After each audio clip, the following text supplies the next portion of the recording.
For $5 million, you could literally buy your way into the United States? Really? No business investment, no job creation, just straight up cash to the government, and boom, you're on your way to a U.S. green card and eventually citizenship. Sound crazy? Well, Donald Trump has proposed what he calls the Gold Card program, an immigration plan that could change the way wealthy foreigners enter America. But is this a smart way to boost the economy, or is the U.S. just up for sale to the highest bidder? Today, we're breaking it down like never before. What the Gold Card is, how it compares to other countries' investor visas, and whether or not it even has a chance of becoming law. Stick around because this one is wild. Let's start with the basics. What exactly is the Gold Card program? Unlike most immigration visas, this plan wouldn't require foreign investors to build businesses, create jobs, or even put their money into the U.S. economy.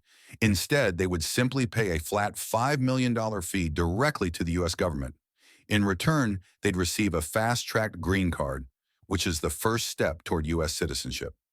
This program is being framed as a way to replace the existing EB-5 investor visa program, which has been around since 1990. The EB-5 requires foreign investors to put at least $1.05 million into a U.S. business, or $800,000 if they invest in a rural or high unemployment area, and that investment must create at least 10 full-time jobs for American workers. The Gold Card, on the other hand, doesn't require job creation or any economic activity beyond the initial payment. Trump argues that this will bring in billions of dollars, cut red tape, and eliminate fraud in the investor visa process. But is that really true? When we compare this to other countries, things get even more interesting. Many nations already have what are called golden visa or citizenship by investment programs, and the U.S. is actually kind of late to the game. Let's take a look at the numbers. In Greece, you can get permanent residency by investing just $270,000 in real estate. Portugal offers a similar deal at $280,000. Malta will grant you full citizenship for around $650,000, a fraction of the U.S. Gold Card price. And in the Caribbean, St. Kitts and Nevis in Dominica offer full citizenship for just $200,000 to $250,000. So while the U.S. is asking for $5 million, some countries are giving away passports for 5% of that price. So why would anyone pay so much more for the U.S.? Well, being a U.S. resident gives you access to the world's strongest economy, top-tier healthcare, and of course, a powerful passport that lets you travel almost anywhere. But does that justify a price tag of $5 million? That's up for debate. Now, speaking of debate, this proposal has people fired up on both sides. Supporters of the Gold Card say that America is leaving money on the table, and this is a way to fix that. Instead of forcing rich investors to go through complicated business investments, why not just take their money directly? It's an easy way to generate billions in government revenue without raising taxes on Americans.